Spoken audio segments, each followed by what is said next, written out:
Iranian history did not begin in 1979, though that's what the mainstream media would like you to think.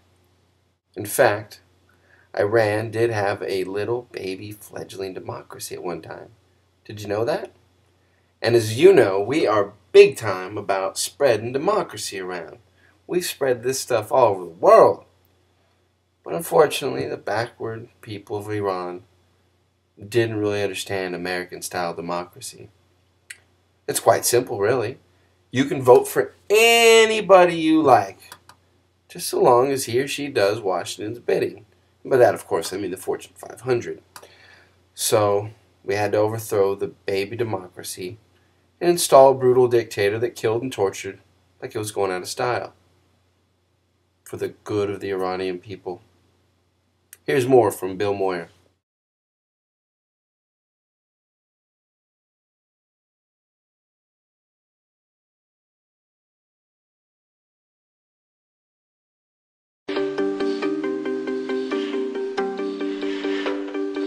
Government is an interlocking network of official functionaries, spies, mercenaries, ex-generals, profiteers, and super patriots who, for a variety of motives, operate outside the legitimate institutions of government.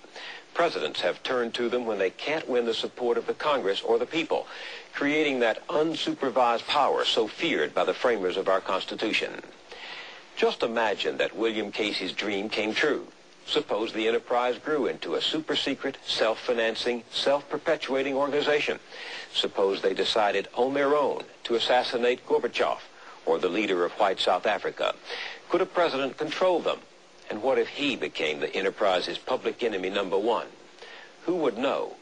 Who would say no? Iran, 1953. The CIA mounted its first major covert operation to overthrow a foreign government. The target was the Prime Minister of Iran, Mohammad Mossadegh. He held power legitimately through his country's parliamentary process, and he was popular. Washington had once looked to him as the man to prevent a communist takeover. But that was before Mossadegh decided that the Iranian state, not British companies, ought to own and control the oil within Iran's own borders. When he nationalized the British-run oil fields, Washington saw red.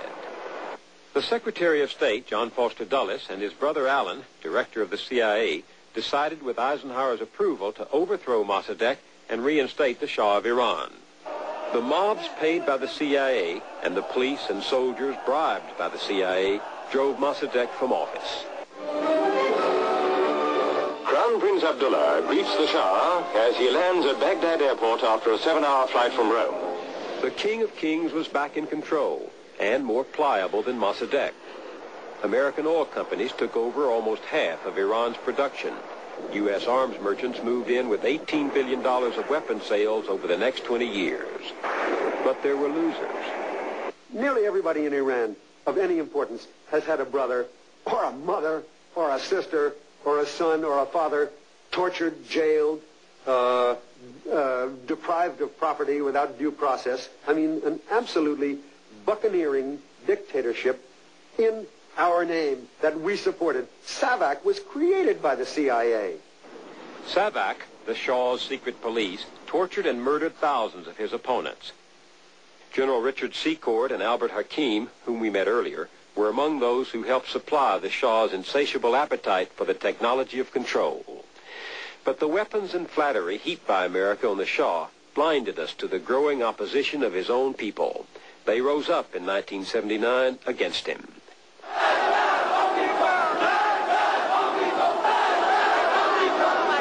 Death to the Shah, they shouted. Death to the American Satan. Khomeini is a direct consequence, and the hostage crisis is a direct consequence, and the resurgence of the Shia is a direct consequence of the CIA's overthrow of Mossadegh in 1953. Looking back, it's stunning how easily the Cold War enticed us into surrendering popular control of government to the national security state. We've never come closer to bestowing absolute authority on the president. Setting up White House groups that secretly decide to fight dirty little wars is a direct assumption of the war powers expressly forbidden by the Constitution. Not since December 1941 has Congress declared war.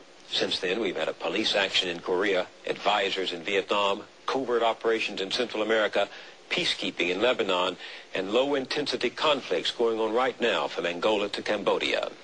We've turned the war powers of the United States over to where we're never really sure who, or what they're doing, or what it costs, or who is paying for it.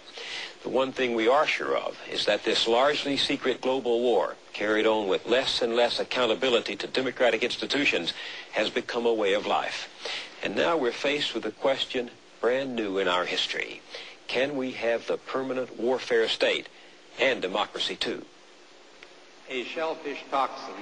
In 1975, as the war in Vietnam came to an end, Congress took its first public look at the secret government. Senator Frank Church chaired the Select Committee to study government operations. The hearings opened the books on a string of lethal activities, from the use of electric pistols and poison pellets to mafia connections and drug experiments. And they gave us a detailed account of assassination plots against foreign leaders and the overthrowing of sovereign governments. Yes, it does. We learned, for example, how the Nixon administration had waged a covert war against the government of Chile's president, Salvador Allende, who was ultimately overthrown by a military coup and assassinated. Like Caesar peering into the colonies from distant Rome, Nixon said the choice of government by the Chileans was unacceptable to the President of the United States. The attitude in the White House seemed to be, if in the wake of Vietnam I can no longer send in the Marines, then I will send in the CIA. This remains for me the heart of the matter. The men who wrote our Constitution, our basic book of rules, were concerned that power be held accountable. No party of government and no person in government, not even the president, was to pick or choose among the laws to be obeyed. But how does one branch of government blow the whistle on another? Or how do the people cry foul when their liberties are imperiled if public officials can break the rules, lie to us about it, and then wave the wand of national security to silence us? Can it happen again? You bet it can.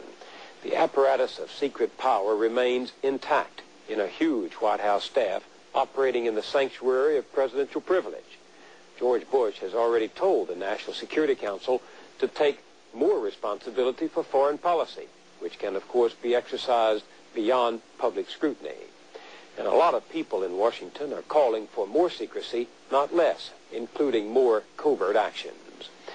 This is a system easily corrupted as the public grows indifferent again and the press is seduced or distracted. So one day, sadly, we're likely to discover once again that while freedom does have enemies in the world, it can also be undermined here at home, in the dark, by those posing as its friends. I'm Bill Moyers. Good night.